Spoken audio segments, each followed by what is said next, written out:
ఉపాధి హామీ పనుల కల్పనలో కాంగ్రెస్ ప్రభుత్వం విఫలమవుతుందని కేంద్ర హోంశాఖ సహాయ మంత్రి బండి సంజయ్ అన్నారు.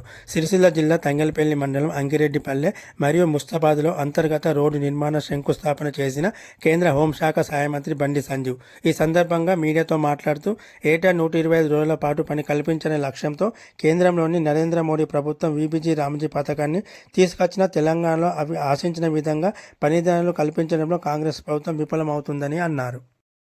తంగలపల్లి మండలంలో అంకిరెడ్డిపల్లి దాంతోపాటు ముస్తాబాద్ లో జాతీయ గ్రామీణ ఉపాధి హామీ ఇప్పుడు దాన్ని విబి జీరామ్ జన్ కూడా మనం పేరు మార్చినాం. ఆ నిధుల కింద రోడ్లను వేయడానికి ప్రారంభించడానికి ఈ రోజు రావడం జరిగింది. దాదాపు గత సంవత్సరము ఈ జాతీయ గ్రామీణ ఉపాధి హామీ నిధులకు సంబంధించి 32 కోట్ల రూపాయలతోని ఈ కరీంనగర్ పార్లమెంట్ నియోజకవర్గంలో సీసీ రోడ్డు వేయడం జరిగింది. ఇప్పటి వరకు దాదాపు 700 కోట్ల రూపాయలను ఈ పథకం కింద కరీంనగర్ పార్లమెంట్ నియోజకవర్గంలో ఖర్చు పెట్టాం. కేంద్ర ప్రభుత్వము ఈ పథకం కోసము 92,000 కోట్ల రూపాయల నిధులను ప్రత్యేకంగా కేటాయించింది. దీనికోసం 32 లక్షల జాబ్ కార్డ్స్ తెలంగాణ రాష్ట్రంలో ఉన్నాయి. 125 రోజులు పని దినాలు కల్పించాలని చెప్పి ఒక లక్ష్యంతో కేంద్ర ప్రభుత్వం ఈ పథకాన్ని ప్రవేశపెట్టింది. గ్రామీణాభివృద్ది శాఖలో 40% నిధులు వీబీ జీరాంజీ పథకానికే కేటాయించడం అంటే దీనికి కేంద్ర ప్రభుత్వం ఏ విధంగా ఇంపార్టెన్స్ ఇస్తుందో తెలుసుకోవాలి. మనం తెలంగాణ రాష్ట్రంలో 32 లక్షల జాబ్ కార్డ్స్ ఉన్నాయి. కానీ దురదృష్టం ఏంటంటే 125 రోజుల పనిదినం కల్పించడంలో కొన్ని ప్రాంతాల్లో అధికారులు విఫలం చెందుతున్నారు.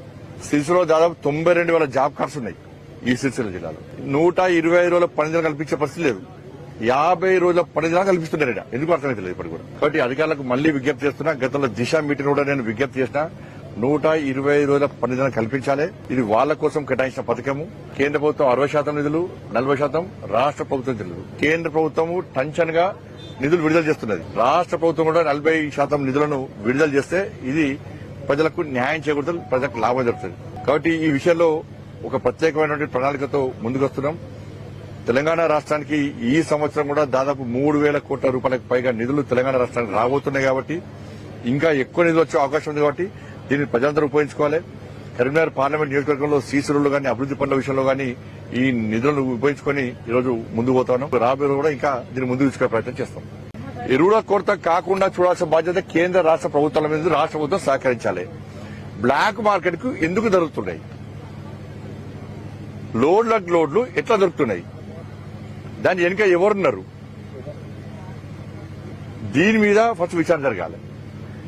కానీ కేంద్ర ప్రభుత్వము తెలంగాణ రాష్ట్రానికి ఎరువుల కొరత రాకుండా సహకరించడానికి సిద్దం ఉంది. రాష్ట్ర ప్రభుత్వం ఈ తిట్టుడు బంద్ చేసి, ఈ బూతులు తిట్టుడు బంద్ చేసి, ఈ విమర్శలు బంద్ చేసి కేంద్ర ప్రభుత్వంతో సమన్వయం పాటిస్తూ రాష్ట్ర అభివృద్ధికి సహకరించాల్సిన బాధ్యత రాష్ట్ర ముఖ్యమంత్రి మీద ఉంది. రాష్ట్ర ముఖ్యమంత్రి ముందుగా భాషను సరి చేసుకోవాలి, భాష మార్చుకోవాలి. రాష్ట్ర ముఖ్యమంత్రి వివరశైలి మార్చుకోవాలి. ఈ గుండ్ల గురించి మాట్లాడు, తొండల గురించి మాట్లాడు, ఈ తొక్కుకుంటా వచ్చుడు, ఏం భాష ఇది? నువ్వు జనమంతా నవ్వుకుంటున్నారు. రాష్ట్ర ముఖ్యమంత్రి భాష చూసి 200 రూపాయలు వచ్చినాయి. నేను అడుగుతున్నా 2,500 వచ్చినాయి అక్క మీకు? మీ ఇంట్లో ముసలకు 4,000 రూపాయలు ఆసరా పెన్షన్ వచ్చినాయా? మీకు తులం బంగారం వచ్చిందా? మీ పిల్లలకు స్కూటీ వచ్చిందా?